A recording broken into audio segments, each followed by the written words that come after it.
আমাদের একটি জরুরি সিদ্ধান্ত মোতাবেক আমাদের যে 6 তারিখের যে লং মার্চ টু ঢাকা কর্মসূচি ছিল সেটাকে আমরা একদিন এগিয়ে নিয়ে এসেছি। অর্থাৎ আগামীকাল 5ই আগস্ট সারা দেশের মুক্তিকামী জনতাকে ঢাকার উদ্দেশ্যে রওনা হওয়ার জন্য আমরা আহ্বান জানাচ্ছি। যারা পারবেন, যাদের পক্ষে সম্ভব হবে, আজ রাতেই আপনারা ঢাকার উদ্দেশ্যে রওনা হয়ে যান। আমরা আগামীকাল সারা দেশের মুক্তিকামী জনতাকে ঢাকায় আসার আহ্বান জানাচ্ছি। বিশেষ করে ঢাকার আশেপাশে যে জেলাগুলো আছে আপনারা দায়িত্ব নিয়ে মসজিদের মাইকে ঘোষণা দিয়ে যাদেরকে পাবেন সবাইকে নিয়ে ঢাকার উদ্দেশ্যে রওনা হন। এই লড়াই আমাদের জন্য একটি চূড়ান্ত লড়াই।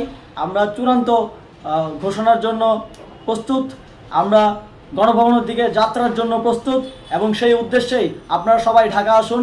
আমরা আপনাদের সবাইকে নিয়ে আমাদের চূড়ান্ত দাবি আদায়ে এগিয়ে যাব।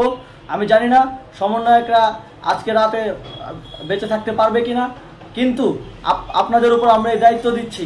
আপনারা সবাই নিজ দায়িত্বে ঢাকায় আসবেন আগামীকাল এবং পরশু পরিস্থিতি বিবেচনা করে পরশু গণভবনের দিকে 4 দিক থেকে আমরা রওনা হব।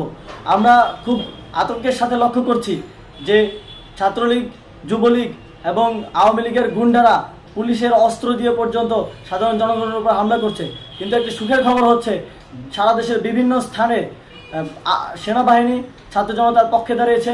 আবার কিছু কিছু জায়গায় যেমন মিরপুর ও মোহাম্মদপুরে সেনাবাহিনী ছাত্র জনতার বিপক্ষে দাঁড়িয়ে গুলি চালাচ্ছে। আমরা সেনাবাহিনীর প্রতি আহ্বান জানাতে চাই, আপনারা এদেশের নাগরিক এবং আপনারা এদেশের নিরাপত্তার দায়িত্বে আছেন, এদেশের জনগণের যানবাহনের নিরাপত্তার দায়িত্বে আছেন। আপনারা দেশের পক্ষে এবং দেশের জনগণের জন্য কাজ করবেন। কোনো খুনি সরকারের জন্য, কোনো খুনি রাজনৈতিক দলের জন্য কাজ করবেন না। এটি এদেশের জনগণ আপনাদের থেকে প্রত্যাশা করে। আমাদের এই আন্দোলনে সম্পূর্ণ সমর্থন দিয়ে হয় নিরপেক্ষ থাকুন, অথবা এই খুনি বাহিনীকে, সরকারের খুনি বাহিনীকে প্রতিহত করুন, তাদেরকে যথাযথ শাস্তির আওতায় নিয়ে আসুন। যেই কারফিউ সরকারের পক্ষ থেকে ঘোষণা করা হয়েছে, আমরা স্পষ্টভাবে বলতে চাই সেনাবাহিনী এই ধরনের কোনো কারফিউ বাস্তবায়নের জন্য মাঠে না নামে।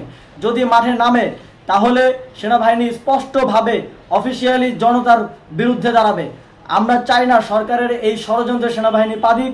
সেনাবাহিনীকে জনতার বিরুদ্ধে দাঁড়ানোর যে ষড়যন্ত্র সরকার রচনা করছে সেটিতে সেনাবাহিনী পা দিবে না, এই বিশ্বাস আমরা রাখতে চাই।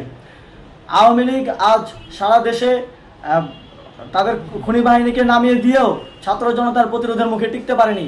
রাজপথের পরাজিত শক্তি হিসেবে তারা সেনাবাহিনী সহ অন্যান্য বাহিনীকে আমাদের বিরুদ্ধে কাজে লাগানোর চেষ্টা করছে। এই চেষ্টাকে, এই ষড়যন্ত্রকে ব্যর্থ করতে হবে এবং আগামীকাল সারা দেশে মসজিদে মসজিদে ঘোষণা দিয়ে ঢাকার উদ্দেশ্যে আপনারা রওনা হন। প্রত্যেকটি পরিবার থেকে অন্ততপক্ষে একজনকে ঢাকার উদ্দেশ্যে রওনা করে দিন, এই ইতিহাসের সাক্ষী হতে, একটি নতুন বাংলাদেশের অভ্যুদয় ঘটানোর একজন কর্মী হতে। ধন্যবাদ সকলকে।